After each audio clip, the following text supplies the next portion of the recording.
it's about communication and partnership, not abdication. And that's when I see vendors become partners, is when you're working together to say, I didn't just hand that off to you. We're in partnership and communication on this thing. Yes, it's your responsibility and accountability to get it there and to do these things. But if we just let it go, all those cost savings are going to come back in some other kind of way, because they're going to be spent making corrections to mistakes.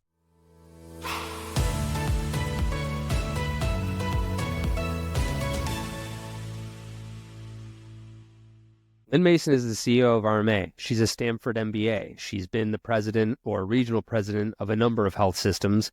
And according to LinkedIn, she recently got her doctorate in healthcare administration. I wish I knew that, because I would have addressed her as Dr. Mason. Now she finds herself as the CEO of the RMA network at a time shortly after KKR, one of the world's largest capital risk firms, purchased IVI RMA. And that was only weeks after RMA bought Boston IVF and Trio from Eugen, or right at that same time. Lynn talked about dyad leadership, integrating physician leaders with business leaders. She talked about how they integrate with IVI RMA Global, Boston IVF, Trio, and how they use their in-house EMR to triage patients and what data is important to collect for triage. Lynn talks about how fertility networks can leverage vendors, not just for economies of scale, but to be partners that, to paraphrase her, are extensions of the clinic's operational system to ensure continuity of care. She talks about RMA's network approach to time-lapse incubation and pharmacy care. She mentions who RMA is working with for genetics and clinical AI. Finally, Lynn Mason gives us some clues as to what geographic areas RMA might be looking to open or acquire for more practices. After this conversation with Lynn was recorded, RMA announced their partnership with Gaia. I speculate on what advantages RMA hopes to get from Gaia with regard to patient experience and growth, and who you should contact if you want the same. In the meantime, enjoy this interview with Lynn Mason, CEO of the RMA Network. Today's advertiser helped make the production and delivery of this episode possible for free to you. But the themes expressed by the guests do not necessarily reflect the views of Inside Reproductive Health, nor of the advertiser. The advertiser does not have editorial control over the content of this episode, and the guest's appearance is not an endorsement of the advertiser. Ms. Mason, Lynn, welcome to the Inside Reproductive Health podcast. Hi, Griffin. It's such a pleasure to be here. Thank you for having me. The pleasure's mine. I look forward to getting to know you. Big organization, big role, and the timing was, I want to say, October, November of last year, when big things were happening in the IVI RMA world. What was happening? Why that timing? Yeah, so for me, I'd been in a really interesting spot of looking for my next adventure. So my career for the past about 18 years has been in healthcare and going to places where I feel like I can truly make a difference, providing access to care, business folks supporting our great physicians, and really changing and transforming healthcare in North America. We just exited a transaction with a previous company that was owned by another private equity. And as I was looking for where's a place that I can go and really make a difference, IVI RMA came on my radar screen. And I must say, I thought I understood at least a little bit about the infertility world, but this has been about an 8-month, just mind-blowing journey of joining an organization that has over 60 years of combined experience, various different doctors and executives that are there, and thinking about how are we really going to impact this infertility world. So I came there as I was thinking about what's next for me, and it's been a great journey ever since. It was in the midst or right after or right before of KKR selling, or KKR had bought into IVI RMA Global at that point, and then they acquired Eugen abroad, and then so some things were being sold off elsewhere, and then so IVI RMA comes into acquisition of Boston IVF and Trio. Were you being briefed on this as it was happening, and what was that like? What was really interesting is I came into the interview process, call it summer of 2023, and I was told about Colorado conceptions, which is very exciting. IVI RMA expanding, so KKR had already purchased EV, and RMA, and it brought those together. And in the midst of integration, found this wonderful practice in Colorado. I joined around November, and that's when I was told, oh, guess what? We have a wonderful gift for you. And it's been amazing. But I think what's such a great happening for IVI and now the EV network that includes Boston IVF and includes Trio in Canada is that these are like-minded organizations.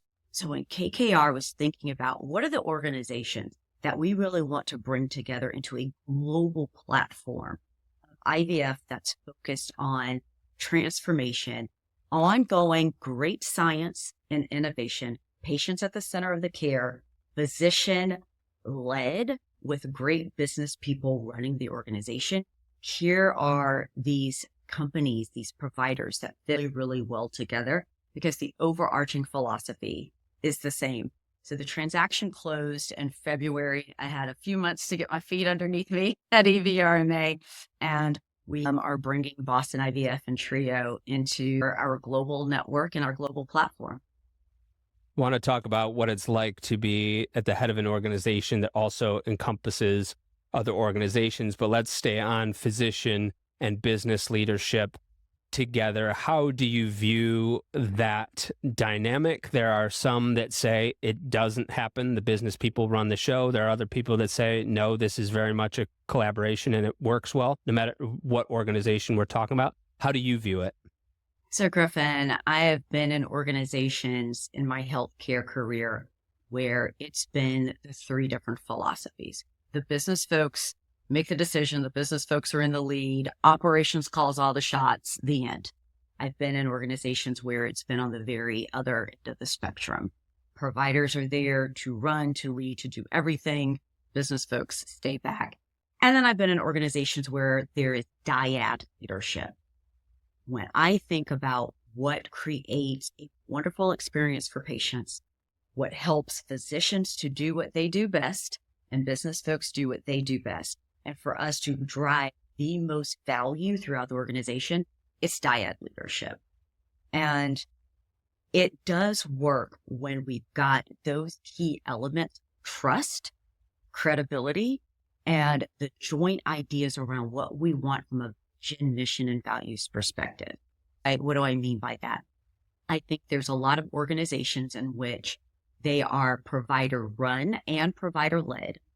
And the providers ultimately say, okay, I'm juggling every single world right now. And frankly, the time I'm spending doing things that are accounting related, finance related, business license related, you name it, it really could be spending creating a fantastic patient experience. Let me bring in some folks. This is what they do. But those business leaders must recognize that they come in without credibility yet. The providers have gotten their practices a really long way without a whole bunch of business folks sticking their noses into it.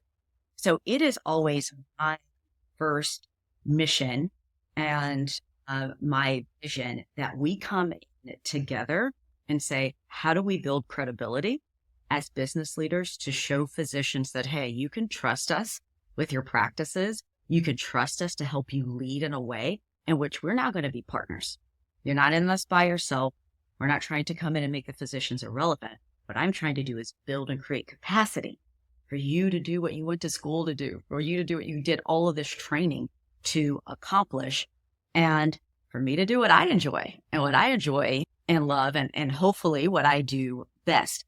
When we do it together, so that next piece, when we do it together, what does that look like? Constant communication. Barely a day goes by, and I'm talking about even a weekend day, where I'm not touching bases with my chief medical officer, Dr. Molinaro, because I see us as partners in this together. So he's talking to me about things that are going on the medical side, not for me to solve that issue, but for me to think about what's the business approach that I can take to help him with this. And then vice versa. I am talking to him about all the things going on within the organization and how do we solve these together. And when that dyad partnership is built and there's trust and credibility, there's so much more headroom we have to grow and then lead that throughout our organization. I want to see regions that are led by dyad partnerships, practices that are led by dyad partnerships, so that we are maximizing efficiencies, effectiveness, and the patient experience. As specifically as you can be, what are specific examples of how dyad leadership looks like between the medical leadership and the business leadership at IVI RMA? Yeah, so we've got a wonderful IVI RMA North America Chief Operating Officer who has come into the business. And she and I have worked together previously, and she's a great advocate of these dyad partnerships. And I'll give you a very recent example of she and Dr. Molinaro working very, very closely together. We are trying to expand into some various areas because we want to continue expanding access. And there are some challenges that come with marketing. The United States is 50 states, but sometimes I feel like it's 50 different countries. So we're running into various challenges that could in any way, shape, or form be seen as a business issue or could be seen as a clinical challenge. But the two of them working together on what exactly is the problem, how do we root cause it from our various different perspectives, and then let's come up with something that says, okay, how do we get our physicians on board? How do we get our business folks on board? Because they're going to be the ones that operate in this market and solve these challenges together. So it's not we're having a challenge with opening a de novo. So clearly that's an ops issue. No, there's a challenge with opening a de novo. I 100% guarantee you in the root cause, we're going to find things that belong on both sides of the house, and solutions are going to be better by solving them with sides of the house coming together. So in the case of a de novo example, where would issues be coming from both sides of the house? Patients trying to truly understand what is the differentiated product that you're bringing to this market. Differentiation in the way that we service a patient along their journey includes how we hold their hand through all the financial process, because we don't make it easy in the United States financially to access care, how their journey through how they'll deal with each of our departments is going to be easier, better, and more helpful for them, how their clinical care is differentiated because our outcomes and how we deliver on those outcomes are the best in the country. How do we create a value proposition in a market that is holistic around what it is that we do at IVI RMA in our network? And that comes from what we do from an operational experience, financial experience, medical clinical experience, after follow-up. That requires both sides of the house. And so tell me a bit about how we expand access to care while you're bringing these two types of leadership together. We're not serving nearly enough of the population that should be served. I'd look at someone like an IVI RMA to lead the way, given your scale. How do we further scale delivery? So one of the things that is really important to us is that we're supporting the right legislation and that we're supporting the right groups as we try to holistically across our industry, provider agnostic, this is all of the provider groups coming together to make sure that we have the right protections in place, the right legislation in place, and the right regulations in place to continue to protect and improve upon our industry. The second piece, when I think about IVI RMA, we are really trying to dig deep and understand what is it that our patients. And to do that, first we have to recognize that each patient's journey is very different. It may be very different because of the state in which they live, their own financial resources, the age they are in life, whether they're thinking about preservation or there's already been challenges. It's a really busy professional or someone who can actually dedicate a lot more time. We've got to understand those journeys and meet every single one of our patients where they are. That requires our operational folks, our marketing folks, our sales folks, our relationship people, and our clinical team to get into a room. We believe not only protecting the industry, but providing the right types of services to these different patient groups is important. What may look like the right patient journey for someone who's ready to go to IVF? They've had experiences, they know what they want, they're talking to their doctor, they're ready to go to IVF. It looks like one thing. Someone who's at the early stages of their journey and they're thinking about preservation, perhaps they don't even know if they have a challenge or not. that's a different type of product and that's a different type of journey.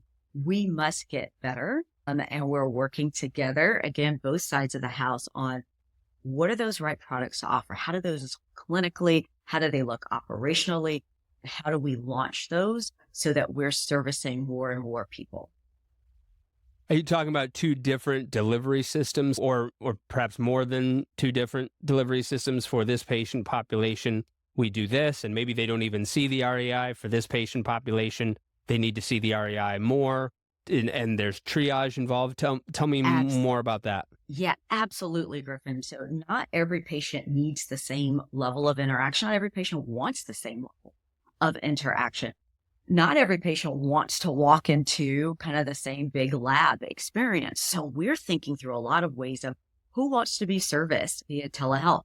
Look, I call myself old school Gen X. I love some bricks and mortar. I like walking in. I like feeling all that love wrapped around me, but I'm also recognizing in other generations, there's a different amount of on the go and what they've had the opportunity to experience from a telehealth perspective. There are some who they love seeing their nurse and their advanced practitioner and say, hey, I don't really need to see the REI. How do we understand each of those and understand that journey so that we can say, okay, we're happy to service you via telehealth. We're happy to do what we can to put all of your services into a day versus multi-days. And what does that look like? So it's really playing around with and thinking through how can we deliver these products differently and getting a lot of patient input on that. We don't imagine that we understand it all just because we're deliverers, but we want patients to opine to us around what would make that patient journey even better for them so that we can segment better and offer different lanes of care in the right way for these patient populations. Does that sort of triage comes in the beginning? Is it all about an operational workflow? Is it about using certain kinds of software tech solution? Mm-hmm. Talk to us about your views on triage. Yeah, I think triage needs to occur as far upstream as possible. And this is when I say I'll go back to my broken record around dyad leadership, but getting that feedback and constant communication. Think about bringing our patients in almost like a funnel, right? We want the funnel to be really wide at the top. We want to talk to as many patients as possible or potential patients as possible to understand, hey, who can we help? And to guide people in the right direction. And it became very clear to us as we were getting feedback from our physicians, hey, we're using systems up front to triage. How do you feel about the ways that we're triaging? Are the right patients reaching you? And we get feedback across our network from our physicians, some who say yes, some who say no, but that just helps us to refine what questions are we asking up front? How are we leveraging our homegrown EMR system, Artemis, to help us because we're capturing a ton of data. How do we leverage that data to better direct patients, to better help us to triage and to get patients to the right physicians and the right care that they need? And also thinking about perhaps what else do we need to invest in from a tech and AI perspective to help us understand those feedback loops, but to continue to go as upstream as possible, because I think we are focusing on that top of the funnel and we can help get those patients to the right level of care. It almost doesn't look like a funnel anymore. It becomes like this straight cylinder, but where patients go to exactly where they need to go. They're not falling out, because that's the piece of a funnel, right? That as a business person, as someone who was a chief development officer at one point, sometimes the funnel used to bother me. So what we're talking about is weeding out folks here. I think we reach so little of the population that needs help. We need to focus on a cylinder, and it's about getting people to the right places, but we can't do that unless we focus triage at the very top. You talked about getting the right data using your homegrown EMR solution. What data do you get there that's important that people should be getting with that sort of patient flow direction?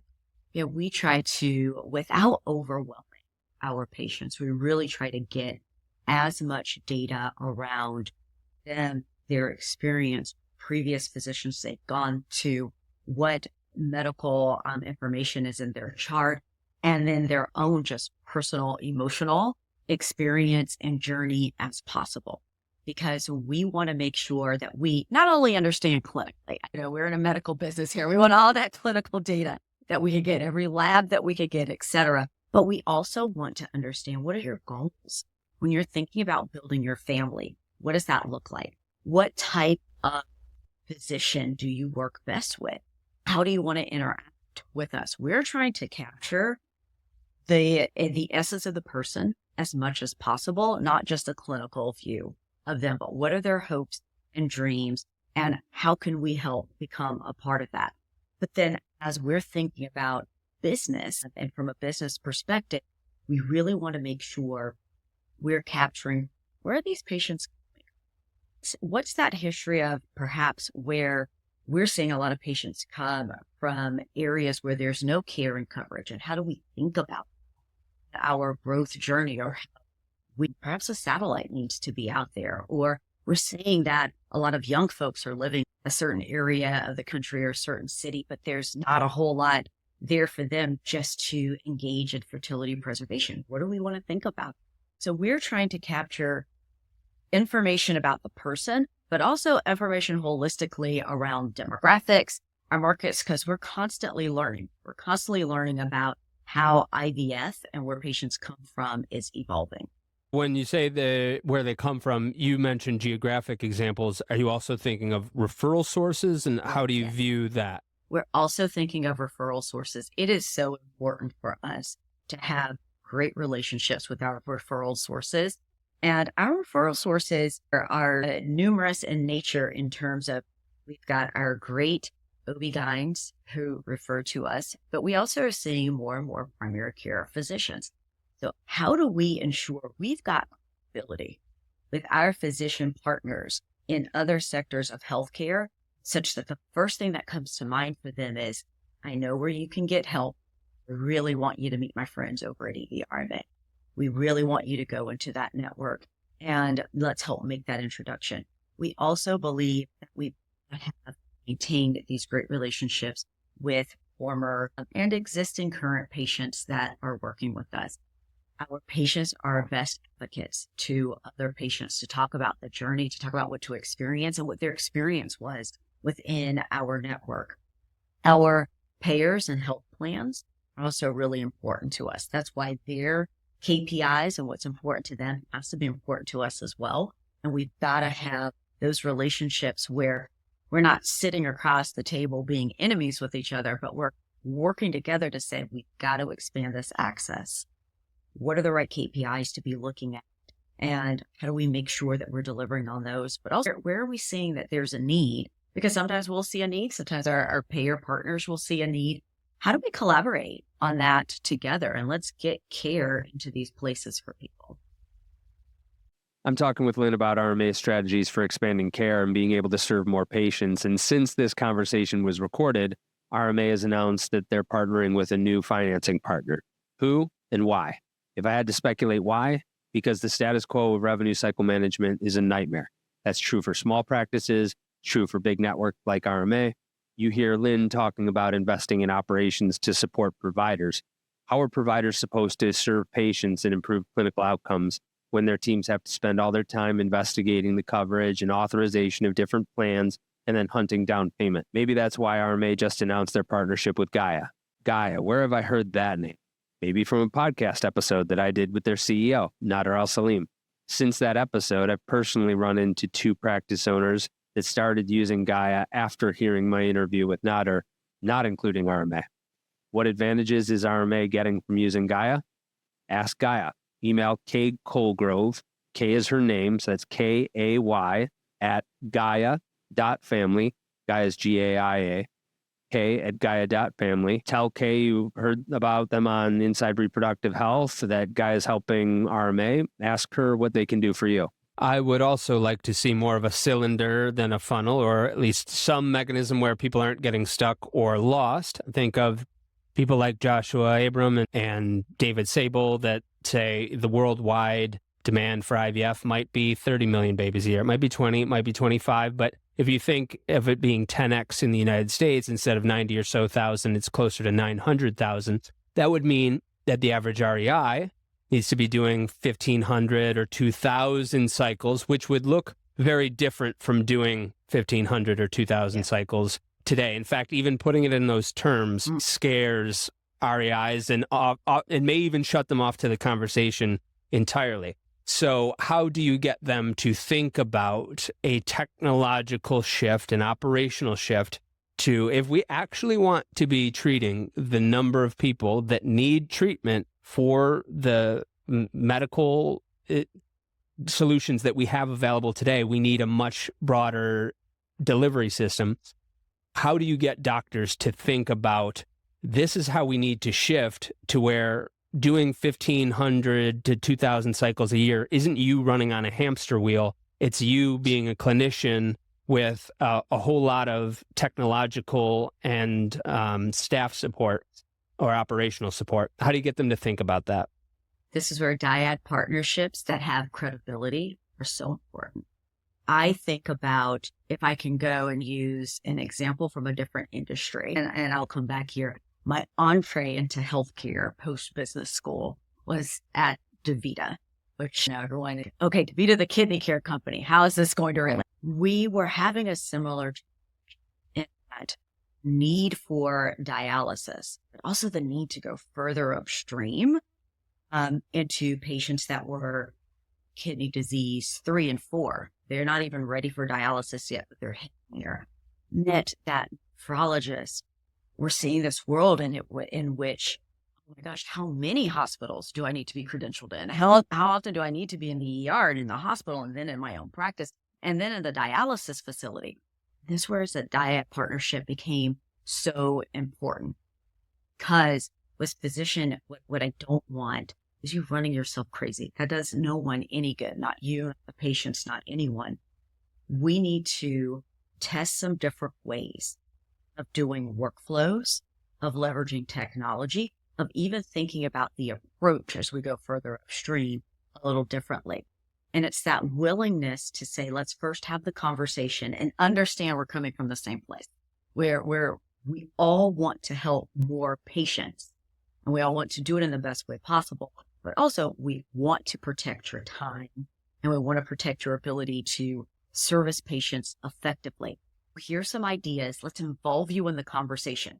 If we think about someone like John Carter, when he talks about why transformation fails, that's why transformation fails, right? And change fails. We start dumping things on people. The worst thing that business leaders can do is dump technology on doctors, dump new ways on doctors, versus involve them in the conversation. When we sit at the same table together and say, what needs actually to happen differently in the hospital?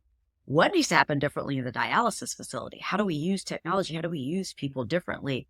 And have the physician as a part of that conversation and be willing to pilot, test, fail safely, and then try it again until we get to the right thing is so important. So when I think about translating this to this new world that I'm in now, I'm still learning. What are those different things that we can do to help with the current state of affairs to build credibility for doctors? There's things that we need to help with today before we even start thinking about 2,000, 3,000 patients, right? And we start thinking about hundreds of thousands of babies. There's things we need to fix today.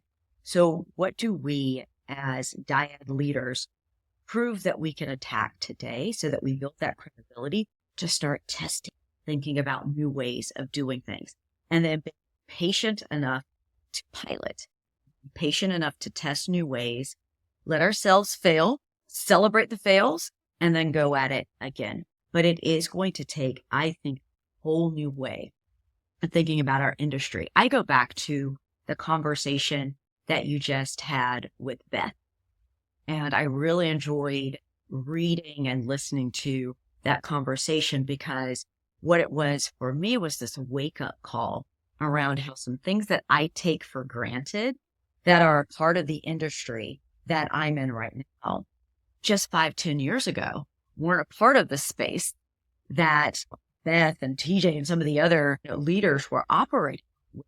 I wonder how we get ourselves ready for what's coming in the next 5 to 10 years, because this industry is still so young. Even when I talk about, we've got this combined 60 years of experience. Well, it's because we both started operating like 30 years ago. that's super young. So we know that change is coming. Iteration and innovation are still on the way. So what do we do to have that credibility with our doctors now, such that they trust a dyad partnership and are willing to test and try new things? And I think so many of our physicians are there. They want to Which technologies and systems are you testing now? Yeah, so we're looking at a number of different things. Boston IVF has done a great job in working with how do we think differently about pharmacy?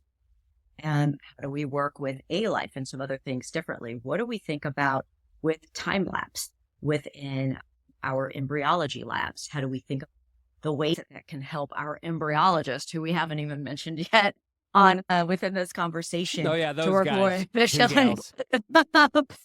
We would fall apart without them. How do we make the lab a more efficient place with them? So we're thinking about that as well. How do we use our partners like Juno more effectively in our PGTA and PGTM? How do we continue to improve along these lines? But also, what are the different AI systems that we can use to constantly be in response to our patient so that we keep them at the forefront and at the center of being important, while we're also making our processes better? One of the things that I've learned here, but it's true in a lot of areas of healthcare, is our patients want and deserve communication. And communication across healthcare right now is still very manually driven. Someone's picking up the phone and giving a phone call. Someone's having to send an email and wait for a response.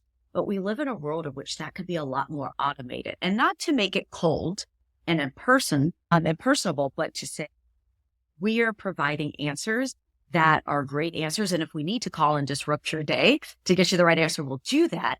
But what are the different technologies that we can test in AI that can get fact-based responses back to our patients in a timely fashion, so that our human beings can be doing the things that we need human beings to do directly? So these are just a few of the areas in which we're thinking about making our labs more efficient, innovating around how we communicate with our patients. How do we deliver pharmacy better? How do we deliver all of these other pieces of the chain better to our patients and more efficiently? How do we deliver pharmacy better? So I come from a bit of a pharmacy background, or fell into it when I was at DaVita. And I think a piece of it is the communication, first and foremost, has to continuously improve between providers and pharmacy. And I say that across healthcare. It's no different in infertility, but in any piece of healthcare, us having better communication. It's also using technology. I've talked to a number of pharmacy providers as we're in this exact conversation. How do we get insight into the patient's home? So into what they were delivered, and making sure they can understand right then and there, looking in their box, what they're supposed to do, how to do it, and where to go for questions. What do I mean by that? It is one thing for our patients to have a conversation in front of a physician and they're getting tons and loads of information, right? There's so many different things to keep up with. As I shadow these conversations, I'm blown away by the complex pieces of infertility. And there are times that I would imagine, if I were a patient, the medication piece might be the last thing on my mind, because we all have taken medications. Okay, you go to the pharmacy, you get it, you take it as it's said. But here arrives this box, and oh boy, has it got a lot of goodies in there. What did that doctor say? Are these the right things? How amazing is it that we've got the technology now that can allow us to see, okay, what was shipped in that box? We can have a conversation, can be remote around, okay, I know you heard these things before. You've got that leaflet to read, but here's a conversation we can have just very shortly around what's in your box. And that supports the physicians, that supports the nurses. That's a few less phone calls that's coming into them to explain something they've already explained, but it's okay because we need to hear it as patients multiple times over, because this is a complex journey. So it might view that as the pharmacy's responsibility. Is there something about your leadership style or view on operations that you're viewing it as the clinic's responsibility?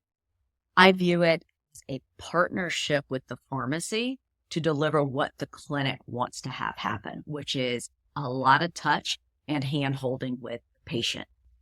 And when we are working with our vendors, which I prefer to call them partners, that's about having a lot more conversations and understanding around what's working well and what's missing from both sides. We've gotten feedback from the pharmacy side to say, hey, it'd be really helpful if this is what you guys would do. So to me, anything that we're delivering to the patient, there's ultimate accountability. We have to feel a joint responsibility around what happens, what that looks like, and how we have partnership back and forth in which we can deliver on that feedback loop. So networks often will get deals with a particular, in your words, partner as opposed to vendor, but for a certain economy of scale. But are you suggesting it's not just about cost, that you need to get the partner, the vendor, to integrate in some way Yes. with your clinical operations? Absolutely. Absolutely. That should be a conversation that feels natural to, and I believe in doing that through management process. When we are looking at partners to work with, it's important to say, how often are we going to communicate? How often can I get you here to talk to my nurses and to give an update? What's our communication going to look like, and our feedback loops are going to look like? The mistake that I believe so many organizations make, so many providers across all the lanes of healthcare, is to say, I need this service, I need it at a certain cost, and I need this to be off of my workload. Okay, those things are true. You likely need a service, you need it at the right price, and your workload, you need some help, and it's likely better to outsource it. But it's about communication and partnership, not abdication. And that's when I see vendors become partners, is when you're working together to say, I didn't just hand that off to you. We're in partnership and communication on this thing. Yes, it's your responsibility and accountability to get it there and to do these things. But if we just let it go, all those cost savings are going to come back in some other kind of way, because they're going to be spent making corrections to mistakes. And so that could be applied not just to pharmacy, but to carrier screening, to any type of relationship. Absolutely. I completely agree that it can. And I've seen it work well across various healthcare industries, and I know it can work well here. But I've also seen the flip side. When we've handed things off, there's not the communication of what we think is happening happening, or for that partner, what their hope is happening inside of our provider network isn't. So those, to me, have to be partnerships in order to be effective, especially as we're in an industry that's constantly evolving. How do you vet that, Lynn? Because cost is relatively easy to vet. It's either this price or it's this one. But when it comes to how well do they integrate with our operational workflow and vice versa, how much do they improve it? How do you vet that in potential partners? I think a huge part of that, and that initial relationship building and conversation. I love first working with partners who want to experience who we are as a network first. I really want to go on a tour. I'd really love an audience with your APPs or your nurses to learn and understand who's the right person for me to work with, just to understand what your pain points are. That is key for me to see in a potential partner at first. The second piece is what we contract for. Spot on, Griffin, that the cost piece, you negotiate. Are we also having a conversation around how often are we going to talk? What are we going to have as our leading and lagging indicators of success? How do we check in and course correct? If a partner is helping to have that conversation with me, and it's just as important to them that we're having these touch points, that we decide if we're working well together or not, and how we course correct, it's another touch point to say, okay, we're thinking about this in the right way. And then the third piece is that we really do execute on it, meaning every quarter we're having our touch base meeting. I know my folks come and say, hey, Lynn, I was just with this certain vendor and was invited to their offsite and learned so much more. I want to bring them in. We're invited into each other's spaces and we're being adherent to what we said we were going to do, to have feedback loops and to course correct and have continuous improvement with each other. Hearing Lynn talk about partnerships makes me think about why RMA chose Gaia as a partner for revenue cycle management. RCM in fertility care generally follows 3 key stages: benefits verification, pre-authorization, and claims management. Each step introduces potential delays, errors, and administrative costs. Benefits verification requires staff to confirm coverage details, often navigating insurance-specific portals, calling directly to clarify plan terms. Pre-auth then mandates the submission of detailed clinical documentation to justify proposed treatments, with no guarantee of approval, by the way. So if you're RMA or another fertility clinic, you need to partner with a payer who is going to take as much of that junk off of your plate, as much of that junk off your admin team's plate as possible. Gaia talks about being one of the fastest payers on the market. They talk about how they help clinics, large and small, with their revenue cycle management and support RCM and financial teams at clinics. RMA announced that they'll be using Gaia's financial support with a concierge counselor for those patients who choose to use that service. If you'd like to see the advantages that RMA is tapping into, maybe Gaia can do the same for you. Email Kay Colgrove, Kay is her name, she's a lady, a human being, Kay Colgrove, Kay is spelled K-A-Y, at Gaia.family. Gaia is G-A-I-A. K at Gaia.family. And then you said sometimes it doesn't work out. You've had it not go the way you want it to in other areas. When is it time to cut the cord and switch to a different vendor? Yeah, I think a couple of things that I look for. First, was the feedback well received and was there an attempt to course correct and have continuous improvement around that? If so, we may have to agree upfront, hey, we're going to test a new way of doing this. And if that fails, let's go back to this. But what did we agree upon? And if what we agreed upon, we're still working towards and there's continuous improvement, then we need to keep moving forward. But those instances where feedback is not received or feedback is given and nothing is done differently, and there is a different point of view on what failure has looked like, I am a fan of moving on sooner rather than later, because those are key indicators that we aren't aligned. If we've alignment, then continuous improvement is going to happen.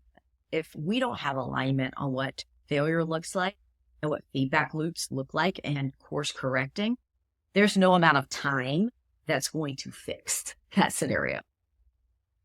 The types of technologies that you talked about in introducing new partnerships, you talked about AI a few times, but it sounded not just like clinical AI, but also just operations AI, in which the patient is perhaps getting answers from a chatbot, or they're getting some sort of real-time communication from AI as opposed to having to call, play the voicemail game. What are you testing there? Yes, we're working with a couple of organizations that, not to be named yet, hopefully soon, on piloting technology that they have that can be integrated with our Artemis system in order to response back. We also have a global initiative going on that hopefully we'll be able to talk about soon around this very thing on communication with patients, but also communications broadly. And I will say this is the beauty around being a part of a global organization that's also looking, yes, region by region, North America, Iberia, Europe, but says some of these challenges are global in nature. And what can we do and learn from each other as this integrated network to say, what's the packet of materials that's handed to a patient when they leave? What's that frequency of follow-up? How do we automate that? So we're looking at some things from a global perspective as well. And a third, we've worked globally to do a lot of studies that are time and motion in nature, management process in nature. If we're really working to the point of burnout, let's pause. Let's go and let's time motion study this. Let's take a look and say, where can we add some efficiencies? And sometimes efficiencies are as simple as new workflows, new processes, the way we're using our teammates, our APPs, our nurses. How can we do that more effectively? I think we're at a point in time where AI is so sexy, and some of these technological things are so sexy. Is that the solution? Sometimes it's just better operations. And then other times it is, what technology can we get in here to help you? What's taking the most of your day? Asking those questions and being out in the field. We did some of that work earlier this year. We're about to do some more to say, how can we improve these operational workflows so that our teammates are experiencing joy at work and not burnout at work? And some of that takes a long time to do and to understand and to really test some new things. But other pieces of it are just, hey, we just need to tweak how we're doing our workflow here. It doesn't have to be that cumbersome. I would see responding to certain patient questions, not all, but certain patient questions as one of those things that it's not just an operational improvement, that we could really use something like that to scale to the speediness that they want the answers and the quantity that they want the answers. With regard to being a part of a global organization, and earlier you mentioned time-lapse is something that, to paraphrase, have evolving views on. EVRMA is a global organization. In other parts of the globe, there's a lot more time-lapse, where in the U.S., it's probably 20% or less. How do you view time-lapse, and does your affiliation as part of a global network impact that view? Yes, I think it's something, like I said, we're testing and we're working with right now. And I think that's very important. When first our embryologists within North America say, look, this is really what we should be testing, we want to be mindful of that, hear that, and work with them on that. What's wonderful about the global organization is that there is influence, but what influence looks like within the EVRMA Global Network is we meet quite often. We meet as a global team every other month, which is almost to say, wow, so you guys are flying around meeting together every other month, but it's important because we have these conversations. And it's not a heavy hammer that comes down and says, this is what's going on in the UK. As a result, it needs to go on everywhere else. It's really a scientific approach that says, hey, this is what we are doing here. We've been doing it for quite some time, and these are the results. What could testing it look like in your market? What could bringing this out look like in your market? So I think about time-lapse in that way.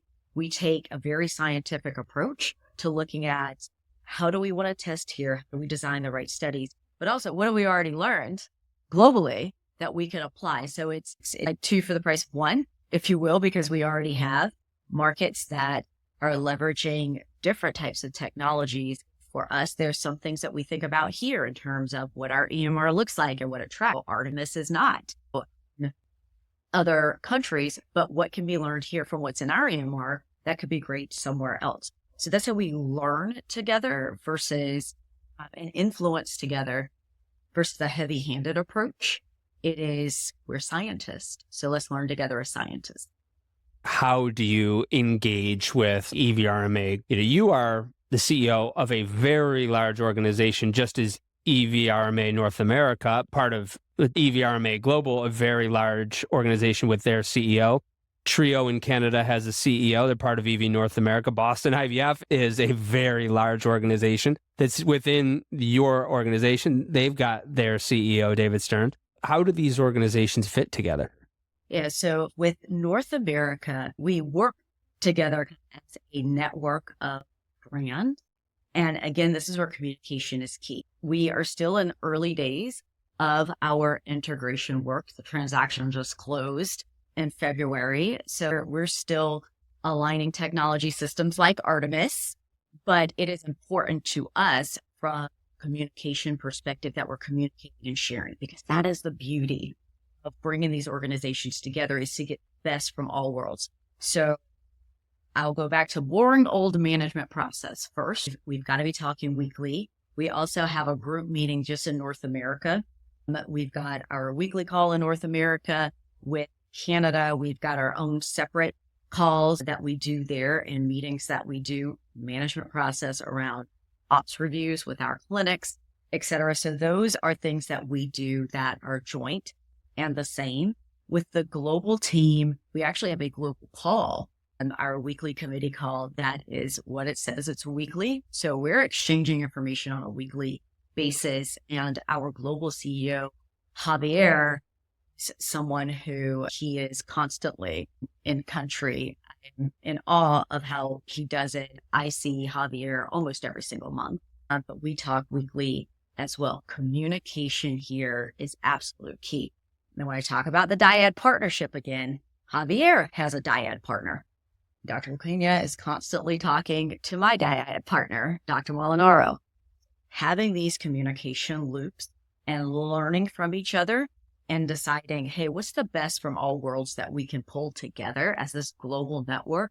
That's when the fun really starts happening. Within North America, for what things is it that, hey, we make these decisions together, we buy these things together, we do things this sort of way together, versus this is when IVI RMA does it their way and Boston IVF does it their way and Trio does it their way? Well, we do not want to upset, first and foremost, anything clinically or medically that is working well. We want to ensure that our medical directors have a say in how they practice medicine, and our medical directors over those brands are helping them with that and constantly communicating. So the first and foremost, we always want, from a clinical perspective, our physicians to be able to practice medicine in the best way that they see practicing medicine. And then we bring things together that say, okay, these are the best standards of care, and let's think about how we want to roll those out. We work together very closely on business development and deciding our directions to go on business development. Ultimately, IVI RMA North America is a network. We are working together on how do we grow, where do we grow, who has the relationships, and then let's grow from and operate from that perspective.